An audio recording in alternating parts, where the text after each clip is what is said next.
espero que estén bien. Vamos a continuar, a pesar de que tengo un problema de voz, así que les pido que me disculpen. Habíamos quedado con el gobierno de Pedro Aguirre Cerda. Y en el gobierno de Pedro Aguirre Cerda habíamos visto que había iniciado el programa de apoyo a las personas, de apoyo a las clases bajas, y ese programa se llamaba Estado de Bienestar, inspirado en lo que ocurría en Estados Unidos, pero principalmente para ayudar a que la pobreza se disminuyera en Chile, con el objetivo de que no hubiese una revolución y que la economía mejorara. Entonces, con Pedro Aguirre Cerda, aquí vamos a poner Pedro Aguirre Cerda, Aguirre Cerda, quien va a comenzar a gobernar, como dijimos, en 1939 o 38, no me acuerdo bien, y termina en 1941, cuando muere. Entonces, aquí comienza a gobernar, creo que en el 38. 38. Ya, entonces comienza a gobernar y ya vimos las cosas que ocurren y nos preguntamos finalmente al finalizar el video que de dónde iba a salir ese dinero que mantenía el estado de bienestar. Entonces con Pedro Aguirre Cerda comienza un apoyo a las personas que se conoce como estado de bienestar, bienestar o benefactor. Y también un apoyo a las empresas a través de algo que se llama estado empresario. ¿Cuál es el objetivo del estadio empresario? Crear empresas, ayudar a crear empresas, ayudar a crear empresas. Porque si se ayuda a crear empresas, se va a permitir que surja el empleo. Y mientras más empleo, más dinero tiene la gente, y así no es necesario que el gobierno esté poniendo tanto dinero en el estado de benefactor. Sin embargo, esto va a tener un problema, porque después de esto, después el gobierno de Pedro Aguirre Cerda va a morir. Y cuando muere va a asumir Juan Antonio Ríos. Entonces asume Juan Antonio Ríos. Bien, Juan Antonio Ríos.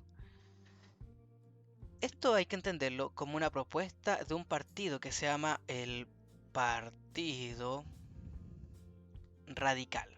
Bien, el Partido Radical es el que trae la propuesta del estado de bienestar y el estado subsidiario o estado benefactor, el estado empresario. Bien, entonces todos estos presidentes van a ser del Partido Radical. Por eso a estos gobiernos se les llama gobiernos radicales. Ahora, este presidente, Juan Antonio Ríos, va a gobernar de 1941-42 hasta 1946.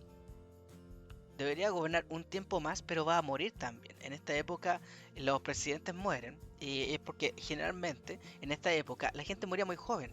La esperanza de vida era de 30 o 40 años. Entonces lo normal es que una infección en el diente, un problema con algo que no existiera una cura en ese entonces, como el hipotiroidismo, como algunos tipos de cáncer, eran mortales. O sea, no había posibilidad de que sobrevivieran. Entonces la medicina en ese entonces era tan cara y tan poco accesible que la gente simplemente moría. No había posibilidades de mantener en un tratamiento médico, etcétera. Hasta que va cambiando todo esto con con el estado de bienestar, que entrega salud gratuita, etcétera. Sin embargo, en esta época muere mucha gente joven. La gente joven, o sea, la gente muere a joven edad, 30 años, 40 años. ¿Ya? Ahora, de Juan Antonio Ríos, de todas las cosas que hizo, nos interesa solamente una, que es el surgimiento de la clase media. La clase media. ¿Por qué la clase media? Porque la clase media toma un rol cultural protagónico, similar al de la clase media en los años 20 norteamericanos. Protagon... Vamos a ver ese protagonista. Ahí está. Clase cultural, rol cultural, protagonista. Protagonista. ¿A qué nos referimos con esto? A que la clase alta, que antiguamente tenía como un dominio sobre la cultura, en el sentido de que lo que hacía la clase alta era lo que estaba comúnmente bien visto, deja de ser protagonista y se convierte en la clase media en la protagonista. Entonces, lo que hace la clase media es lo que es popular, es lo que hace que se vuelva culturalmente dominante. Entonces, hay gustos de la clase media, por ejemplo, en el arte, en el arte, la radio. La radio transmite música que es de la época, música que es de clase media, ya sea con bolero, ya sea con música brasileña que empieza a llegar a Chile, samba. y también con cantantes populares urbanos, o urbanos entre comillas, pero de esa época. Entonces comienza a aparecer la radio y la música, y también es muy influenciado por la música norteamericana. Entonces aquí el arte, la radio y la música, y sobre todo un deporte que es típico de la clase media, que es el fútbol, porque la clase alta tenía sus deportes, y esos deportes eran, por ejemplo, la equitación, las carreras de caballo, etcétera. Pero en la clase media aparece el fútbol y esto comienza a dominar. Entonces dentro del gobierno de Juan Antonio Ríos va a comenzar este sistema, perdón, esta predominancia de la clase media. Ahora, hay que entender también algo. Recordemos que teníamos aquí al ISI y al sistema de Estado de Bienestar fomentando y dando dinero para que surgieran empresas. Pero ese dinero tiene que salir de alguna parte. Nosotros indicamos que salía del Banco Central. Ahora, todo ese dinero, llegando al mercado, genera algo que se llama inflación. Entonces, ¿qué es lo que va provocando? Que a medida que van pasando los gobiernos, el de Pedro Aguirre Cerda, de Juan Antonio Río, comienza a crecer algo que se llama inflación. Inflación. Ahora, ¿cómo comienza a crecer la inflación? Bueno, hay una explicación simple y fácil que se puede entender, no tan compleja, sino que súper simple. Mira, vamos a hacer un dibujito. Vamos a hacer el dibujito de una persona que aquí, gracias al sistema de Estado de Bienestar, tiene dinero. Bien, esta persona tiene dinero y por lo tanto puede gastar su dinero. Le vamos a poner color verde. Bien, entonces esta persona va donde la señora del kiosco. Bien, y la señora del kiosco recibe a esta persona y le da una bebida, una Coca-Cola. O cualquier bebida, no sé. Entonces esta Coca-Cola vale 100 pesos. 100 pesos. Bien, entonces, ¿qué es lo que tenemos acá? Que esta Coca-Cola de 100 pesos, a medida que las personas vayan teniendo dinero, van a ir comprando esta Coca-Cola a 100 pesos y las señoras del kiosco va a comenzar a subir el precio porque va a querer ganar un poquito más de plata. A medida que vayan subiendo los precios, nadie se va a dar percatando de que los precios van subiendo. Y a medida que van subiendo los precios, van pasando los años y esto se conoce como inflación. Entonces, mientras más dinero tenga la gente, más compra. ¿Qué es lo que queremos? Es lo que quiere el Estado de Bienestar, que haya compras. ¿Para qué? Para que a la señora del kiosco le vaya bien. Pero así como queremos que le vaya bien, también la señora del kiosco también quiere que le vaya bien. Entonces comienza a sacar más dinero de sus ganancias, a subir los precios. Y eso hace que de un momento a otro nos encontremos con una subida de precios. Entonces, ¿qué pasa? Que a medida que la gente va teniendo dinero, van subiendo los precios. Entonces, el gobierno se va a dar cuenta de que es necesario ir subiendo los salarios porque van subiendo los precios. Entonces, estas van a ser los salarios, los sueldos de las personas. Bien, comienzan a subir los salarios para adaptarse a esta subida de precios. Pero llega un punto en que estos precios van creciendo mucho más rápido por varias razones, relaciones internacionales, etcétera. Y esto hace que en un punto nosotros tengamos que comienza a crecer los salarios, pero los precios comienzan a crecer aceleradamente. Este es el monstruo de la inflación. Entonces, ¿qué va a pasar? Que los salarios van creciendo, pero los precios también. Y en un punto los precios crecen demasiado, exponencialmente. Mientras que los salarios siguen creciendo progresivamente, los precios aquí van a comenzar a subir fuertemente. Ustedes de su edad, ustedes vivieron esto, ustedes lo vivieron en la época, ustedes, en la época de la pandemia. Porque a ver si se acuerdan un poco, pero sus apoderados sacaron dinero de una parte que se llaman AFP. Bien, entonces hubo un tiempo en que se podían hacer retiros de la AFP, retiros. Y eso implicaba que cada persona podía sacar un millón de pesos. Un millón de pesos. Y si multiplicamos ese millón de pesos por, no sé, 3 millones de personas, 3 millones de personas, entonces vamos a tener 3 con 1, 2, 3, 4, 5, 6, 7, 8, 9, 10, 11, 12, con 12 ceros. Es decir, aquí están los miles, cientos de miles, eh, em, acá estamos acá tenemos millón, decenas de millón, centenas de millón, miles de millones. Entonces aquí tenemos 3 billones de pesos. Es decir, 3 billones de pesos van directamente al mercado. Y ese fue el primer retiro. Porque después hubo un segundo retiro. Entonces se imaginan que la gente con su dinero, con el primer retiro, paga sus deudas. Con el segundo retiro comienza a gastarlo, comprar televisores, Valmor, etcétera, y comienza con eso a subir los precios. Y después viene un tercer retiro. Entonces imaginen, 3.000 millones de una, después 3.000 millones al mercado, y después 3.000 millones al mercado, y después un cuarto retiro, otros 3.000 millones al mercado, 3.000 billones, o sea, 3 billones al mercado. Entonces, todo ese dinero hace que haya más dinero en el mercado y por lo tanto los precios vayan subiendo. Y en un punto comienzan a subir los precios y ustedes lo vieron también porque la gente reclamaba de que por qué el precio del aceite estaba tan alto, o el precio del arroz, o el precio del azúcar. Antes los argentinos venían a comprar porque era muy barato acá en Chile, pero ya después de eso no. Entonces eso se debe a que ingresó mucho dinero al mercado y comenzaron a subir los precios, entre otras cosas. También se debe a que la pandemia hizo que faltaran muchos productos y mientras menos productos más suben los precios. Pero se sube también con el ingreso del dinero. Entonces, si yo estoy en un estado empresario un estado de bienestar y le estoy dando dinero al mercado, a los trabajadores, ya sea porque les falta dinero para los estudios, o les falta dinero, o yo les doy dinero para que estudien, yo les doy dinero para que se atiendan en los hospitales, yo les doy dinero para que empiecen su empresa, etc. Todo ese dinero va al mercado y hace que comience a subir la inflación. No lo vivió Pedro Aguirre Cerda, pero lo va a comenzar a vivir Juan Antonio Ríos. Juan Antonio Ríos va a decir, pero ¿por qué está subiendo la inflación si estamos ayudando a la gente? ¿Por qué es un problema? La gente comienza a reclamar. Entonces comienzan a reclamar. ¿Bien? Y ahí es donde termina el gobierno de Juan Antonio Ríos y comienza el siguiente gobierno que es de Gabriel, todos dijeron Gabriel Boric, cuando dije esto en clases, Gabriel Boric, pero no, no es Gabriel Boric, es Gabriel González Videla. Bien, y aquí va a estar Gabriel González Videla. Y Gabriel González Videla va a comenzar a gobernar desde 1946 hasta 1952. Este presidente no se va a morir. Sin embargo, va a tener que tomar decisiones súper importantes. ¿Cuáles son las decisiones importantes? Bueno, la decisión tiene que ver con el final de la guerra. ¿Cuál guerra? La Segunda Guerra Mundial. Porque cuando termina la Segunda Guerra Mundial, quedan dos potencias que son Estados Unidos y la Unión Soviética, URS. ¿Bien?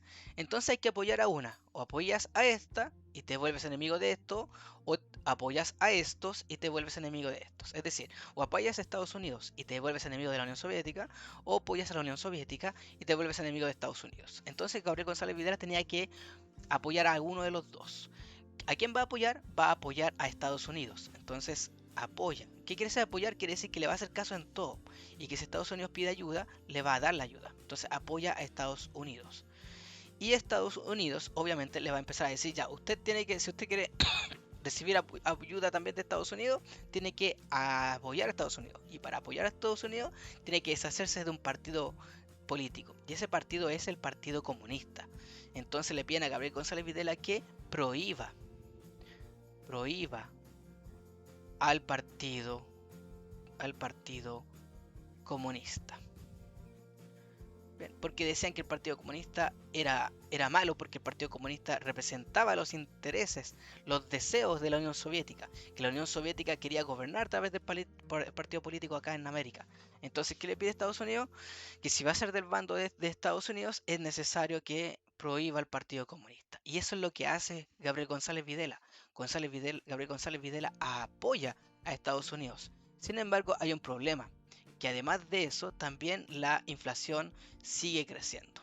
La inflación sigue creciendo. Sigue creciendo.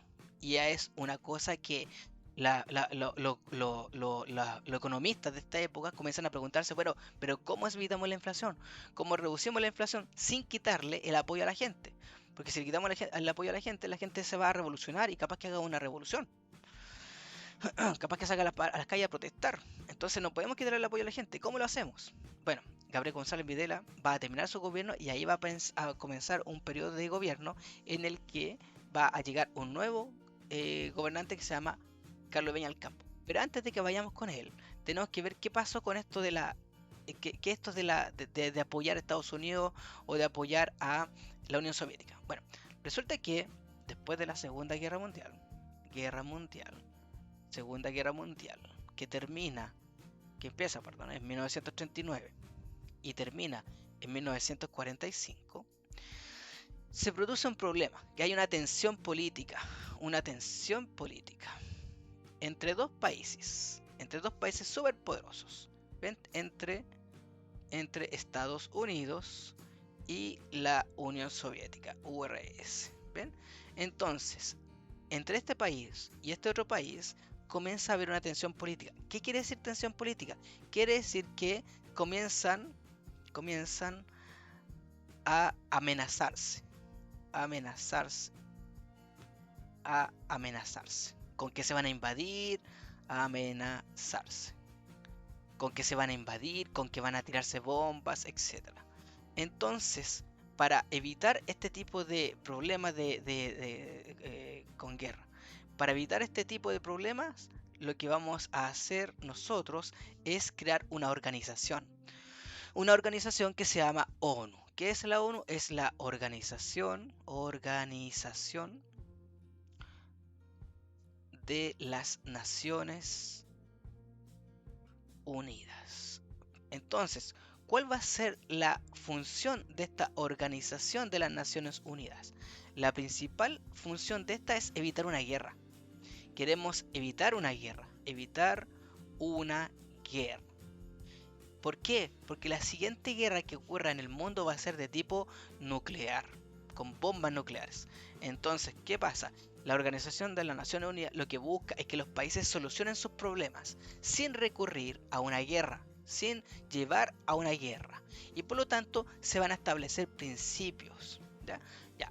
¿Cuáles son estos principios? En primer lugar, un principio es que haya un respeto por las personas. Ese respeto por las personas se llaman derechos humanos. ¿Ven? Los derechos humanos. ¿Qué es lo que busca? Busca respetar a las personas. Respetar a las personas. Ahora, los derechos humanos tienen características. ¿Cuáles son estas características? Las principales características son, en primero, que son intrínsecos. Intrínsecos.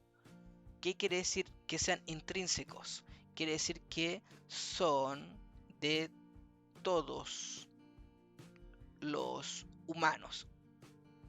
Humanos por ser humanos. Es decir, tienen derechos humanos las personas, todas las personas. El profesor, el estudiante, el delincuente que le pega a una abuelita, la abuelita que es golpeada por el delincuente, todos tienen derechos humanos. Entonces a todos hay que respetarle los derechos humanos. ¿Qué más que sean intrínsecos? Son universales. Universal. ¿Y qué quiere decir esto? Que son para todos,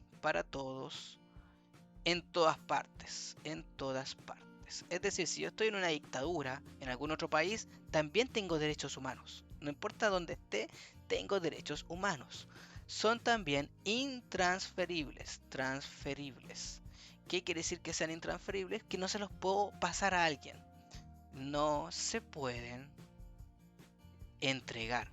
Entonces, ¿qué quiere decir que no se les puede entregar? A ver, imaginen que hay un gatito ustedes y alguien los amenaza con que va a matar a ese gatito a menos que ustedes entreguen sus derechos humanos. No pueden, van a tener que matar al gatito. Porque no se pueden entregar, no se pueden vender los derechos humanos. Además de eso, son irrenunciables, renunciables. Es decir, uno no puede renunciar a los derechos humanos. No se puede. No se puede renunciar. No puede venir un gobierno a decirles que ustedes desde ahora no tienen derechos humanos y que tienen que renunciar a los derechos humanos. No se puede renunciar a los derechos. A los derechos. Una vez que su país ya firmó los derechos, ya hay derechos para todos. Pero aunque su país no firme los derechos humanos, también tienen derechos humanos por ser humanos. Y por último, con esto relacionado con la firma, es que son progresivos. ¿Qué quiere decir que los derechos humanos son progresivos? Quiere decir que si un país firma los derechos humanos, vamos a cambiar, si un país firma, no se puede retractar. Es decir, un país que ya firmó la Carta de los Derechos Humanos no se puede retractar. Entonces hay candidatos presidenciales que hoy en día están diciendo que deberíamos salirnos de la ONU para que así se acabe la protección de derechos a los delincuentes. Pero no se puede, porque los derechos humanos son progresivos. Una vez que se firma ya no se pueden retractar. ¿Ven? Entonces la ONU está creando esto. Primero, evitar una guerra, porque va a ser de tipo nuclear. Y segundo, los derechos humanos. Pero además de eso, plantea principios. ¿Cuáles son estos principios? Hay varios principios de la ONU, pero nosotros vamos a mencionar dos. Y el primer principio que tienen que seguir todos los... Ay, ¿cómo evito eso? Ahí sí. Ya. Caos, caos y destrucción. Vamos a borrar esto ahí. Principios. ¿Bien? ¿Qué son los principios? Principios. Son las conductas, son las...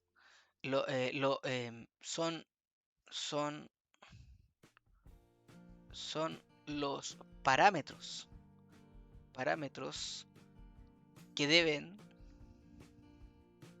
seguir los países. Seguir los países de la ONU. De la ONU. Entonces, hay principios que deben seguir los países. Y dentro de estos principios hay muchos principios, pero a nosotros nos interesan dos. El primer principio es el de la autodeterminación. ¿Qué quiere decir el principio de la autodeterminación? Quiere decir que si un pueblo, autodeterminación, quiere decir que si una nación se identifica como nación, entonces puede solicitar la independencia. Es decir, si ustedes son una nación que vive dentro de un país, con los principios de la ONU, ustedes pueden decirle que ustedes se sienten una nación. Entonces van donde la ONU, van al edificio de la ONU y plantean su situación y dicen, nosotros nos sentimos de una nación. Y esa nación quiere ser independiente. Entonces la ONU va a hablar con el país donde está su nación y les va a exigir que les ayude a una independencia. ¿Cómo se manifiesta esto? Por ejemplo, vamos a poner a África. ¿Ven? Aquí está África. ¿Cómo es África en 1944? En 1944, antes de que termine la Segunda Guerra Mundial, antes que se forme la ONU, aquí habían países. Los países de África eran Francia, Alemania, Italia, Inglaterra. Sin embargo, con los principios de la autodeterminación, muchas pequeñas naciones de aquí comenzaron a decir, a partir de 1945, que recurrían al principio de autodeterminación. Por lo tanto, ellos no se sentían franceses, se sentían argelinos. Y por ejemplo, de acá no se sentían ingleses, se sentían egipcios. Y por ejemplo, de acá no se sentían, a ver, por ejemplo, no se sentían italianos, se sentían somalíes. Y los de acá no se sentían alemanes, se sentían nigerianos. Entonces comienzan a surgir varios países en África, y estos países surgen porque comienzan la autodeterminación de los pueblos a ejecutarse en África y en varios puntos más del mundo, que les permite a los países independizarse, buscar la independencia de manera legal. Y eso implica, por ejemplo, si hubiese un problema dentro de Alemania, Alemania podría pedir ayuda a la ONU y la ONU lo ayudaría. Pero como este es el principio de la autodeterminación, entonces los países aquí se pueden independizar. Este es un argumento para independizarse. Y otro principio más, que aparte de la autodeterminación, es la resolución local de conflictos. Entonces, ¿cuál sería esta resolución local de conflictos? Vamos a ponernos en otro ejemplo. Por ejemplo, aquí está África, bien, y aquí vamos a poner un país que se llama Argelia. Entonces, ¿qué va a pasar? Que en Argelia hay dos bandos, los liberales económicos y los comunistas. Y los liberales económicos comienzan a luchar contra los liberales comunistas. Entonces, si yo soy Estados Unidos, a mí como Estados Unidos me sirve que yo vaya e invada Argelia y lo convierta en un país liberal. La Unión Soviética también diría, ah, no, pues yo quiero que Argelia se convierta en un país comunista. Entonces va e invade Argelia. ¿Qué va a provocar esto? Que se enfrente la Unión Soviética con Estados Unidos y esto termine en una guerra nuclear. Y como nosotros no queremos una guerra nuclear, entonces no vamos a permitir que ningún país se meta en los problemas de un país. Es decir, que cada país, la resolución local de conflictos implica que cada país soluciona sus conflictos de manera, esa M, esa D también, de manera local, Por ejemplo, Venezuela. Aquí está Venezuela y aquí está el régimen de Maduro. ¿Puede Estados Unidos invadir Venezuela? No, no puede, porque tiene que haber una resolución local de conflicto, es decir, son los venezolanos los que tienen que resolver este conflicto. No puede venir la Unión Soviética o Rusia e invadir acá. No puede venir China, no puede venir Estados Unidos a invadir acá. Tienen que resolver los venezolanos su propio conflicto. Entonces, esa es la atribución al principio de resolución local de conflictos. Hay veces en que la ONU, por ejemplo, hace votaciones y dicen, vamos a invadir Venezuela para que acabe el problema con Maduro. Entonces, todos los países de la ONU mandan sus representantes y los representantes van a una asamblea y en esa asamblea levanta la mano si están a favor de invadir Venezuela o en contra. Y ahí es donde se resuelve si la ONU va a intervenir o no. Por ejemplo, cuando un país está muy destruido, por ejemplo en Haití, hubo un momento en Haití en que había mucho caos dentro del país, había muchos problemas, entonces era muy difícil que se resolvieran los conflictos de manera local. Había mucha anarquía. Y más encima después hay un terremoto en Haití. Entonces, ¿qué hacen? La ONU dice ya, como es muy difícil que se ponga orden en Haití, entonces nosotros vamos a mandar ejércitos para controlar. Bien, y ahí van a mandar al ejército chileno a Haití para controlar la situación. Bien, ahí interviene la ONU, pero siempre y cuando haya un caos pero gigantesco. En este caso, en Venezuela no hay un caos gigantesco, hay un gobierno. El gobierno de Nicolás Maduro. No hay anarquía en ese sentido. No hay destrucción, no hay muerte, no hay masacres, no hay genocidios. Pero en Haití sí lo habían. Sí había anarquía, sí habían masacres, etcétera. Entonces por eso la ONU intervino en Haití y no ha intervenido en Venezuela. Aunque a veces se hacen votaciones para saber si van a intervenir en Venezuela, pero las votaciones a veces no resultan a favor de la intervención. Entonces estas son los principios de la ONU. Y a partir del año 1945, que es cuando se forma la ONU, se tienen que respetar las decisiones de los países que estén dentro de la ONU. Y también de 1947, que es la Carta de los Derechos Humanos. Entonces, esa es la función de la ONU. A ese mundo, a ese ambiente, llegó Gabriel González Videla. Y ahí es cuando él tuvo que decidir a qué bando va a apoyar, si a los de Estados Unidos o a Unión Soviética, en este contexto de la Guerra Fría. Y va a preferir apoyar a Estados Unidos. Para eso, como los países como Estados Unidos no pueden invadir Chile, van a empezar a influenciar en la política. Les van a empezar a hacer sugerencias a los gobernantes. Y por ejemplo, una de estas influencias es que Estados Unidos le dice, ya, tú quieres mi apoyo, entonces tienes que prohibir al Partido Comunista. Y así lo hace Gabriel González Videla. Es decir, Estados Unidos no vino a invadir Chile, sino que fue influenciando, porque no se puede invadir otro país, porque la ONU lo impide. ¿Ven? ¿Por qué? Porque no queremos otra guerra nuclear de nivel mundial. Entonces a este ambiente va a llegar el nuevo presidente. El nuevo presidente se llama Carlos Ibáñez del Campo. Ustedes ya conocen a Carlos Ibáñez del Campo porque fue un ministro de Arturo Alessandri que fue ganando mucho poder en los años 20 y terminó gobernando casi dictatorialmente, pero se tuvo que ir del gobierno porque le llegó la crisis del 29, entonces tuvo que arrancar.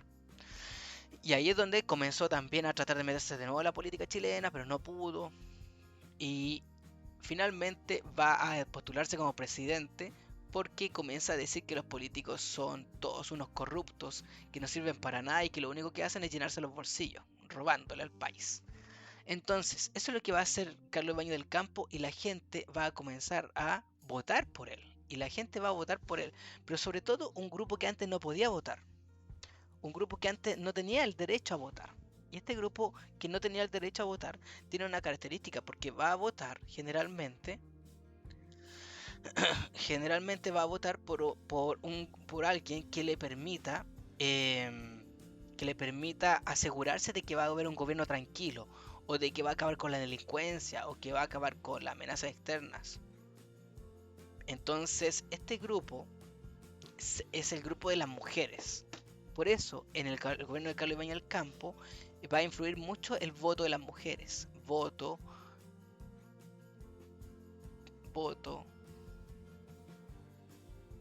voto presidencial. Presidencial, presidencial de las mujeres. Las mujeres ahora pueden votar por presidente. Y el voto aquí va a ser a favor de varios candidatos, pero principalmente Carlos Ibañez del Campo, que va a tratar de ganar el apoyo de la gente prometiendo acabar con la corrupción, con la corrupción del país, con la corrupción política y la inflación. Y para eso habló súper mal, mientras era candidato presidencial, habló súper mal de los políticos, dijo que eran todos unos corruptos, decían que eran todos unos apernados. De hecho, hay un candidato presidencial actual que está diciendo eso. Va con el mismo discurso, que todos son apitutados, que todos son los mismos de siempre, que el, que como son los mismos de siempre, entonces siempre se arreglan entre ellos, etcétera. Eso fue lo que hizo Carlos Ibañez del Campo. Entonces, cuando llegó al gobierno tuvo un problema, porque todas esas cosas que dijo le fueron jugando en contra. ¿En qué sentido le fueron jugando en contra? Le fueron jugando en contra en el sentido de que el Congreso no le dará apoyo. Es decir, contra esos mismos políticos que hablaba Carlos Ibañez del Campo, los va a necesitar después para que le aprueben las leyes. Y no va a poder obtener ese apoyo. Entonces va a tener que buscar la manera de obtener apoyo negociando. Primero se va a hacer amigo de los de izquierda, después se va a hacer amigo de los de derecha, después va a volver de nuevo a la izquierda, pero siempre buscando el apoyo, porque el Congreso siempre se lo va a empezar a negar. Y ahí está el problema con Carlos Ibañez del Campo. Y además de eso, Carlos Ibañez del Campo tiene un asunto que resolver, que es la gran inflación que hay. Y la gran inflación comienza a subir muchísimo. Sube a un 80%. ¿Qué quiere decir que un 80%? Quiere decir que en el ejemplo anterior pusimos a una persona que compra una Coca-Cola. Bien, una Coca-Cola y se la compra a la señora del kiosco. Bien, acá está la señora del kiosco y le compra la Coca-Cola. Y en el ejemplo me han puesto 100. Esto es en 1952. Pero con una inflación de un 80%, eso quiere decir que en 1953 esta Coca-Cola va a valer 180 pesos. Y en 1954 esta Coca-Cola va a valer 325 o 326 pesos. Si se fijan, de un año a otro subió casi el doble el valor. Y al año siguiente más todavía. Entonces eso lo comenzó a ver la gente. Y la gente comenzó a enojarse y decir, no, pero usted no puede, no dijo que iba a acabar con la inflación, no la está acabando. Y para él no encontraba una solución. Entonces se hace asesorar. eh, recurre a un asesoramiento. ¿Qué quiere decir eso? Que contrata un grupo de personas desde Estados Unidos que le permitan resolver el problema económico. Ese grupo de personas es de una empresa que se llama Klein Sachs. Klein Sachs. Bien. Entonces, este grupo de personas le va a decir, señor presidente, usted tiene que acabar con el sistema de estado de bienestar, pero como sabemos que no va a poder hacerlo, tiene que acabar con los gastos. Entonces, usted tiene que, en primer lugar, si usted le sigue pagando mucho dinero a la gente, lo que va a hacer la gente es comprar más. Entonces, lo que hay que hacer es evitar que la gente tenga más dinero. Y para que evite que usted para que usted evite que la gente tenga más dinero, tiene que evitar subirle los sueldos. Hay que congelar los sueldos, congelar los salarios, los sueldos. ¿Qué quiere decir esto? Que si ustedes están ganando en 1952, ganan 600 pesos, en 1953, si se fijan, la inflación de un 80% hace que uno tenga que subirle un poco el sueldo a 800. Pero lo que dicen los de Kleinsack es que si le subimos el sueldo, más dinero va a tener la gente, más va a gastar y más van a subir los precios. Entonces lo que hay que hacer es congelar en 800. Eso implica que la gente va a tener la misma cantidad de dinero, pero va a tener precios muy altos. Eso implica que la gente no va a poder comprar y por lo tanto si no puede comprar, los precios comienzan a bajar, se supone. Esa es la idea de Kleinsack, pero además de eso tiene otras ideas, por ejemplo, acabar con Corfo, acabar con Corfo y despedir gente, acabar con Corfo, acabar con el sistema de bienestar, etcétera. Es decir, reducir el gasto del gobierno al máximo, que cuando el gobierno gasta quiere decir que le pasa dinero a la gente, y como le pasa dinero a la gente, entonces los precios suben. Entonces la idea es evitar eso. Y además de eso es despedir gente. ¿Qué es lo que va a hacer Carlos Ibañez del Campo? Tiene dos opciones: aplicar estas cosas que le dice el grupo Kleinsack, que significará que si lo aplica, al día siguiente va a estar seguro de que van a aparecer gente protestando en las calles, dando vuelta a micros, quemando neumáticos, etc. Sacando supermercados. Entonces, a Carlos Peña le quedan dos opciones: aplicar esto, que le dice Kleinsack, para disminuir la inflación, pero con el costo de que va a tener movilización y protestas, o dos, no aplicarlo y pasarle el problema al siguiente gobierno, permitiendo la inflación. ¿Qué es lo que va a elegir Carlos Peña del Campo? Va a elegir aplicar. Va a aplicar algunas medidas, por ejemplo, congelar los salarios y despedir gente, pero no acabar con el sistema de bienestar ni con la Corfo. Sin embargo, va a aplicar las medidas y eso va a implicar algo. Eso va a implicar protestas muy fuertes, protestas muy fuertes, tanto así que la gente sale a las calles, etc. Y ahí es donde Carlos Ibañez del Campo termina su gobierno. Entonces el gobierno de Carlos Ibañez del Campo termina entre protestas y va a salir un candidato presidencial que se llama Jorge Alessandri, y este Jorge Alessandri va a decir: es necesario acabar con el sistema de estado de bienestar, y la gente va a votar por él. Sin embargo, hay que detenernos en algo. Antes de que asuma Jorge Alessandri, ocurre algo en un país. Antes de que vayamos con el gobierno de Jorge Alessandri, tenemos que ver qué ocurre en un país. Resulta que en el año 1959, en Cuba va a ocurrir una revolución. Y esta revolución va a ser liderada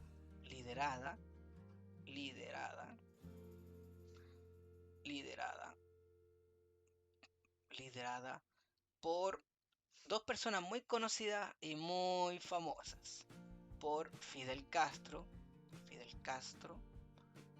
y Ernesto, como es argentino, le dicen Che Guevara. Bien, estos dos revolucionarios van a estar en México, pero armando un mini ejército, que después van a ir a tomar un barco y van a llegar a la isla de Cuba. Y en la isla de Cuba van a comenzar a avanzar hasta el Palacio de Gobierno del presidente cubano y lo van a echar, el presidente Serranca, etc. Y quedan gobernando ellos, quedan gobernando Cuba. Ahora, ¿cuál es el tema con Cuba? El tema con Cuba es necesario que lo veamos con un mapa. Ya, entonces yo voy a hacer el mapa del mundo, ¿ven? El mapa del mundo para que entendamos Cuba. Resulta que Cuba, aquí vamos a dibujar a América, ¿ven? Ahí está América. Ya, y en este continente hay dos países importantes. Aquí estamos nosotros, acá está Chile, y aquí está Estados Unidos. Entonces, resulta que Cuba está aquí. Aquí está Cuba. ¿Cuál es el tema con que esté ahí Cuba? Que Cuba se vuelve socialista. Entonces a Estados Unidos no le gusta que haya un país socialista aquí. Y lo que hace es mandar un ejército para que acabe con este gobierno. Pero ese ejército es derrotado por los cubanos socialistas. Entonces, ¿qué pasa? Que los cubanos socialistas se hacen famosos por haber derrotado a Estados Unidos, una de las mayores potencias del mundo. Y eso hace que a lo largo de toda Latinoamérica se llegue a un pensamiento. ¿Cuál pensamiento? Que si los cubanos pudieron hacer la revolución al lado de Estados Unidos, entonces todos podemos. Tengo unos perritos que están jugando aquí al lado, así que si empiezan a escuchar ladridos, no puedo evitarlo, no puedo matar a los perros. Entonces todos podemos. ¿Qué quiere decir todos podemos? Quiere decir que, por ejemplo, aquí hay un grupo revolucionario en Brasil. Un grupo revolucionario en Brasil. Y este grupo revolucionario en Brasil quiere hacer una revolución socialista. Quiere hacer que todo Brasil se vuelva socialista. Pero está Estados Unidos. Entonces este grupo revolucionario dice, no, o sea, nunca vamos a poder hacer una revolución porque Estados Unidos está muy cerca de nosotros. Pero aquí Cuba hizo una revolución al lado de Estados Unidos. Y eso implica que, estando al lado de Estados Unidos, y pudieron hacer esa revolución, entonces todos pueden hacer una revolución. Si Cuba pudo, nosotros entonces podemos hacer una revolución aquí. Y por eso se van formando puros grupos militares socialistas que buscan hacer un golpe de Estado o tomar el poder. Por ejemplo, en Colombia se forma la FARC. Aquí en Chile se forma un grupo que se llama MIR. Y en varios países de América Latina van surgiendo grupos revolucionarios. Ese es el efecto que genera la revolución cubana. No es solamente una revolución que ocurre en esta pequeña islita, sino que también es una manifestación, es una muestra, es una declaración de que si nosotros podemos acá en Cuba, entonces ustedes latinoamericanos pueden hacer la revolución en cualquier país. Y eso hace que comiencen pequeños grupos a hacer revoluciones o a intentar revoluciones. Pero esto no termina aquí. ¿Por qué no termina aquí? Porque hay un tema. Resulta que voy a hacer de nuevo el mapa. Acá están los norteamericanos, bien. Y aquí está Latinoamérica. Ya, y me sale muy gorda esa de ahí. Vamos a hacerlo. Aquí está Alaska y después de eso ahí California. Centroamérica, América Latina, perdón, Sudamérica, Brasil, la costa de Brasil, Golfo de México, Golfo de Estados Unidos, como le dijo Trump ahora, y acá está Cuba. Ya. Pero aquí está Estados Unidos. Pero hay un tema, esto es la Guerra Fría, por lo tanto es un enfrentamiento entre Estados Unidos y la Unión Soviética. ¿Dónde está la Unión Soviética? Bueno, resulta que aquí está África, bien, aquí está Europa, y luego sigue Asia, ¿ven? Y Asia sigue para este lado, pero como el planeta es circular, se supone que sigue para acá. ¿Ven? Acá está esa cosa, aquí está Japón, ¿ven? Y aquí está Asia. Entonces, ¿dónde está la Unión Soviética? La Unión Soviética está en toda esta parte. Y también aquí, en la Unión Soviética. Entonces, ¿qué pasa? Que Estados Unidos y la Unión Soviética están lo suficientemente lejos como para que un misil nuclear no pueda ser mandado para acá. En los años 1959, un misil no alcanzaba a llegar hasta acá. Todavía no se va a elaborar la tecnología intercontinental. Eso se va a hacer después con la carrera espacial. En los años 60, 1965, 68, ahí los misiles pueden llegar de un continente a otro. Pero en esta época es súper difícil. Entonces, los misiles si se mandan, se van a caer en el agua y ahí explotan. Si la Unión Soviética manda un misil por aquí, se cae en el agua. Es decir, no alcanzan a llegar a Estados Unidos. Lo mismo con los misiles de Estados Unidos, los misiles nucleares. Si Estados Unidos manda un misil para allá, se cae en el agua. Y si lo manda para allá, se cae en el agua. Entonces no llegan los misiles nucleares a atacar, por ejemplo, la capital de la Unión Soviética, que es Moscú, ni tampoco la capital de Estados Unidos, que se llama Washington. Sin embargo, unos pilotos norteamericanos comenzaron a dar vuelta alrededor de la Cuba, porque estaban vigilando al socialismo cubano de Fidel Castro, y se dan cuenta de algo, de que en las costas de Cuba habían unos misiles nucleares puestos. Bien, esto es un intento de misil nuclear. ¿Ven? Entonces, ¿qué descubrieron?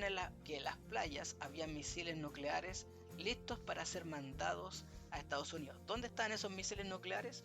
Voy a hacer un poquito de zoom. ¿Ven? Los misiles nucleares estaban puestos aquí. ¿Cuál es el tema? Que Estados Unidos se da cuenta de que tiene un grave problema y que tiene que resolverlo cuanto antes.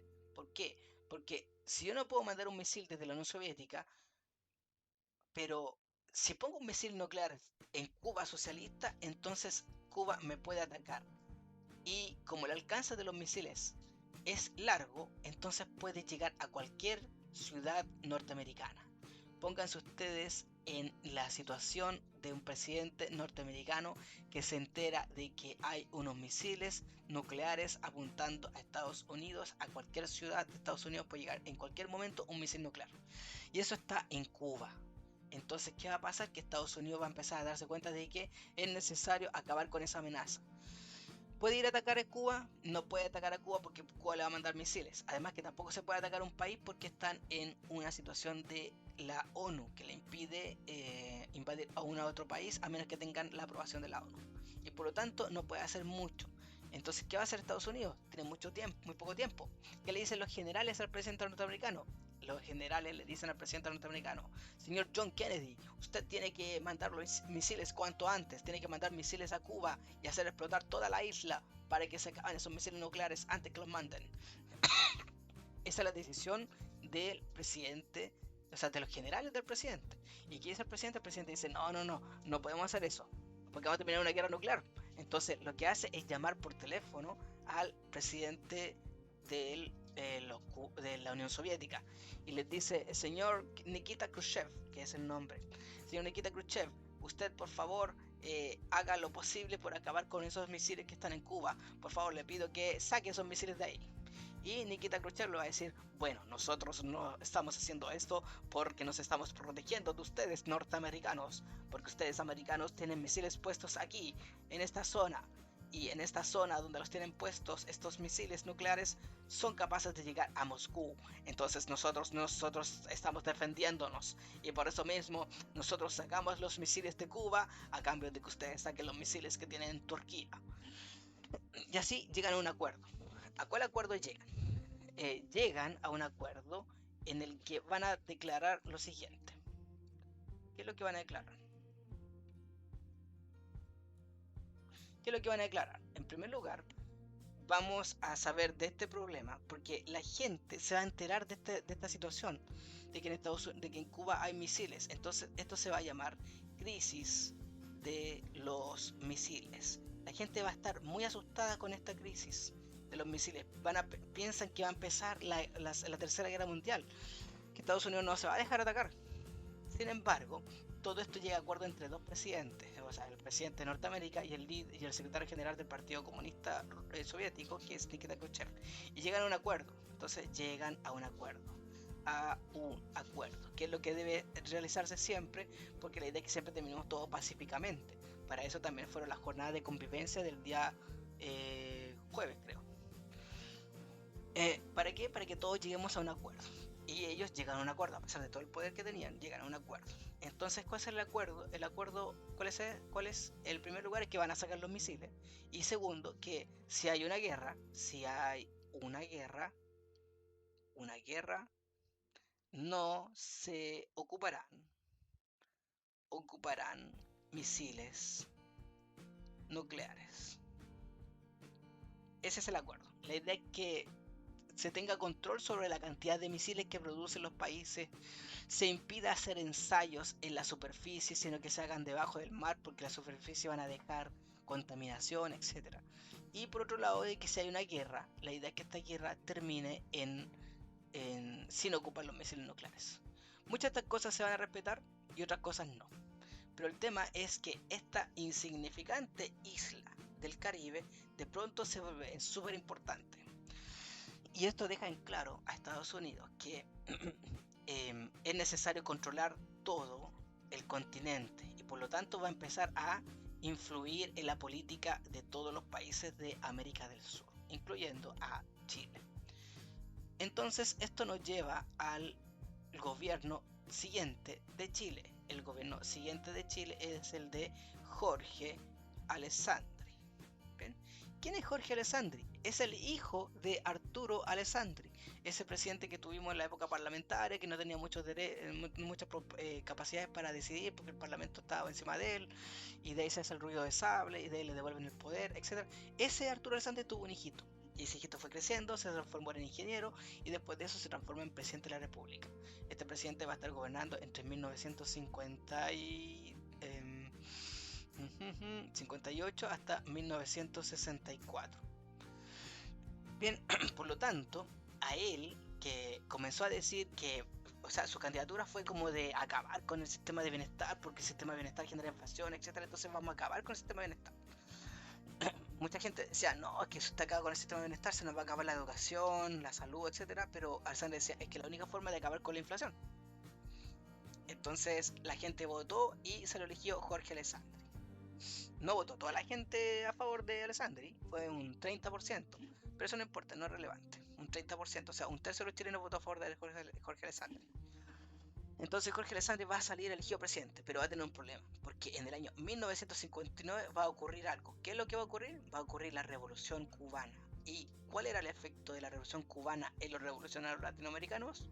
Bueno, resulta que si el Cuba pudo, todos podemos. Por lo tanto, acá en Chile también van a surgen grupos revolucionarios.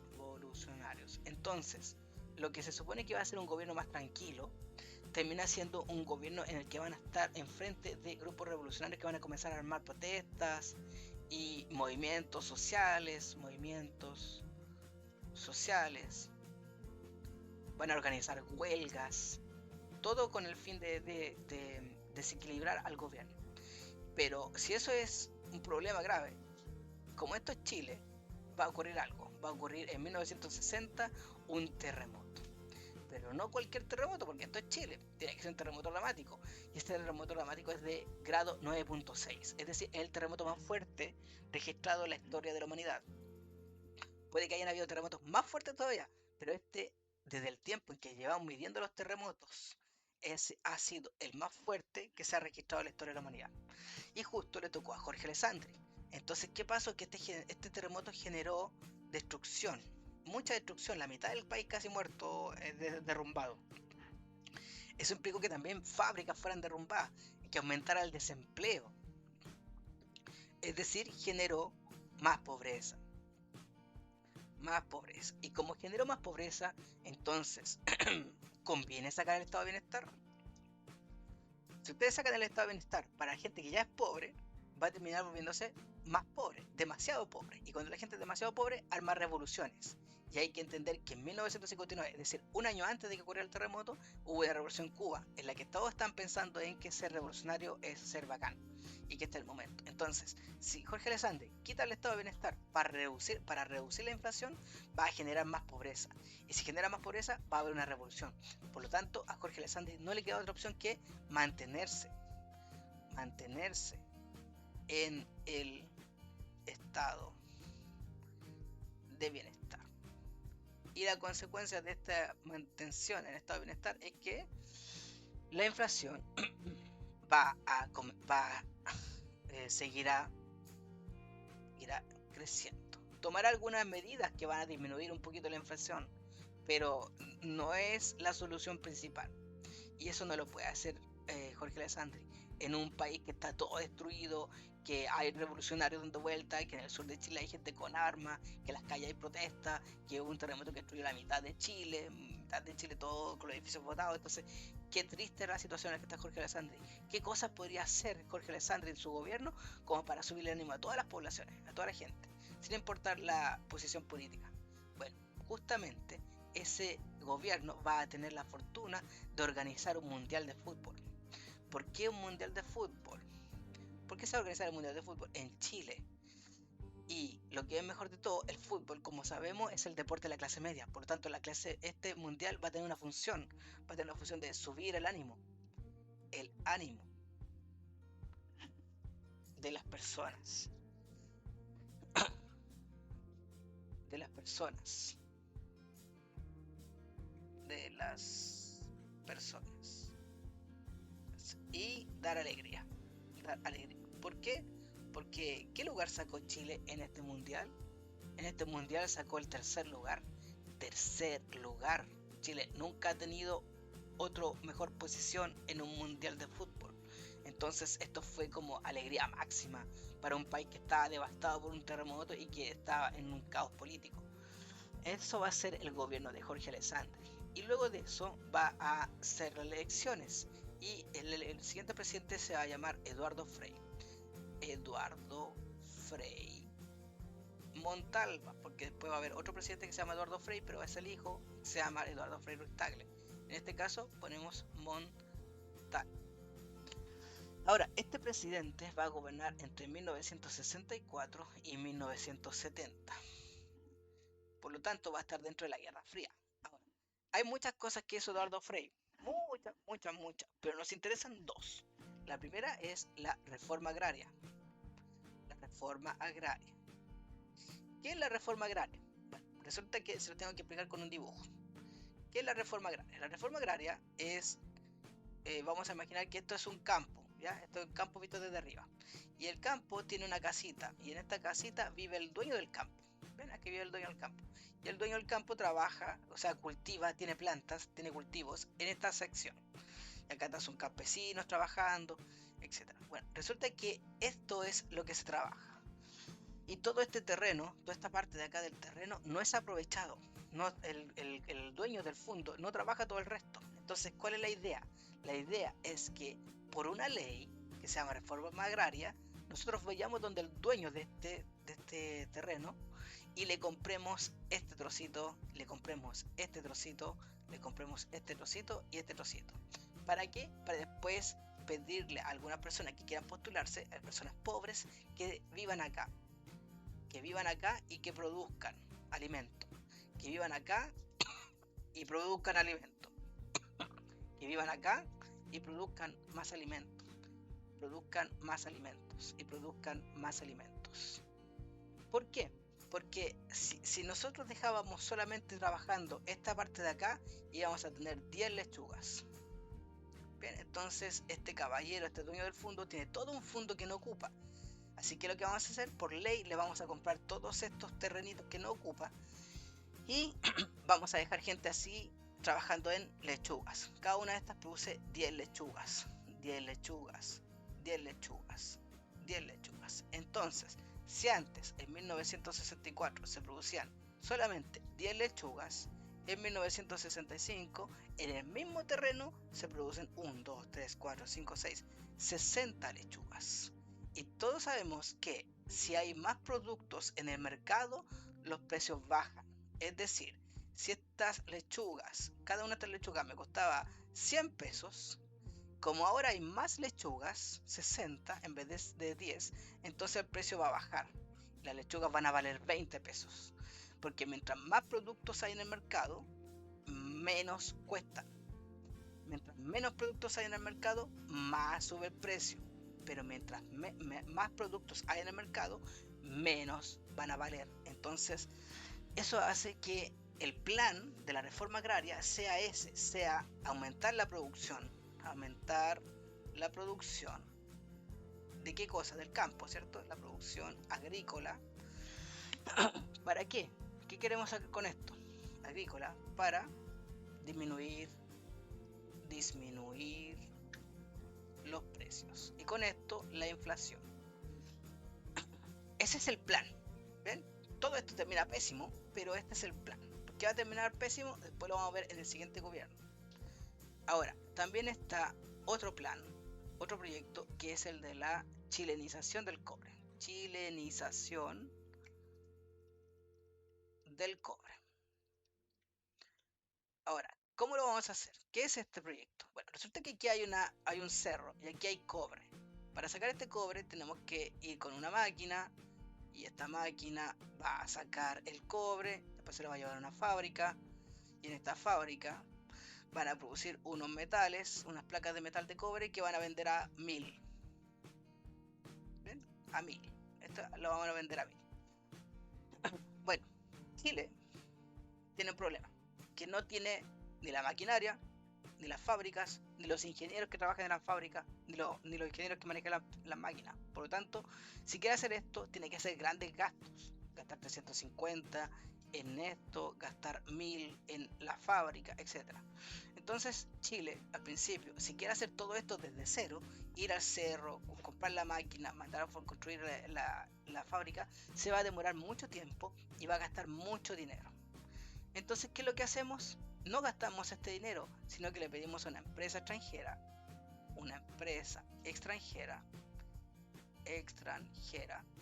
que, o sea, viene una empresa extranjera que nos dice, yo soy una empresa extranjera y puedo sacar el cobre, pero yo voy a vender el cobre a mil, y yo les voy a pagar un impuesto de este cobre para el gobierno. Les voy a pagar un impuesto de un 10%. Eso quiere decir que todos los años ustedes van a recibir 100. Entonces, aquí hay dos opciones. Una, o empezamos de cero, teniendo todos estos gastos, y después de unos 6 o 10 años recién comenzar a ganar 1000, o le decimos que en este mismo año llegue esta empresa extranjera y este mismo año no empieza a pagar 100. ¿Qué es lo que hacemos? Bueno, los presidentes prefieren dejar que una empresa extranjera comience a sacar el mineral, convertir el mineral en cobre y ese cobre venderlo y que nos dé un trocito de la ganancia, un 10%. ¿Qué es la chilenización del cobre? La chilenización del cobre es cuando Eduardo Frei hace una ley que haga que todas estas empresas extranjeras sean compradas. ¿Para qué? Para que en vez de ganar solo el 10%, ganemos los 1000. Pero en vez de ganar 100, comencemos a ganar 1000. Porque compramos la empresa y también las máquinas y las fábricas que ya están construidas y los ingenieros que ya están entrenados. Está todo listo. Entonces, si compramos la empresa ahora, vamos a tener esta ganancia. Entonces, el tema va a ser cuánta plata nos va a pedir el dueño de la empresa. ¿Qué precio nos va a vender la empresa este empresario extranjero? Y ese es el tema. La chilenización del cobre es comprar empresas extranjeras. Bien, van a comprar empresas extranjeras para aumentar las ganancias del cobre. Y si tenemos ganancia, entonces podemos gastar plata en mantener estado de bienestar sin tener que imprimirla en el Banco Central. Sin embargo, igual vamos a tener que imprimir dinero porque para comprar esta empresa es necesario dinero. Entonces, ¿dónde vamos a conseguir ese dinero? Ese dinero no lo vamos a conseguir, aparte de pedir préstamos a otros bancos, vamos a pedir al Banco Central que imprima dinero. Banco Central imprime dinero. Dinero para la compra.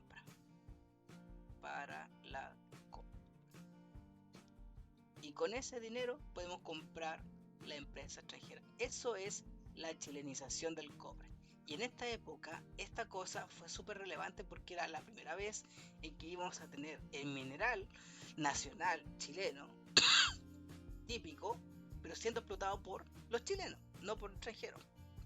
Era súper simbólico esta chilenización del cobre. Y la reforma agraria también, súper simbólica, porque hacía que estos dueños de fondos que antes abusaban de los trabajadores, de los campesinos, de la hija de los campesinos, etc., comenzaran a verse rodeados de campesinos que ahora tenían terrenos que antes eran de él. Entonces genera mucho odio de los dueños de los fondos hacia Eduardo Frei Montalva. Y mucho odio genera que se intenta hacer una revolución para acabar con el gobierno de Eduardo Frei Montalva. Sin embargo, se intenta hacer una revolución también, pero no se logró. Y Eduardo Frei Montalva va a terminar su gobierno en 1970. Y aquí llega el siguiente gobierno, que es el de Salvador Allende, que después de 4 intentos por ser presidente, lo logra. Y hasta aquí dejamos las clases, porque esto tenemos que abordarlo con mucha profundidad y mucha seriedad, ya que es historia reciente. Así que después de la prueba vamos a comenzar con el gobierno de Salvador Allende para que podamos resolver algunas dudas y salirnos de algunos malentendidos que generalmente quedan. Eso ha sido todo. Espero que estén muy bien. Disculpen la tos, disculpen los bufidos y los ladridos de perros. Y que tengan un buen fin de semana. Adiós.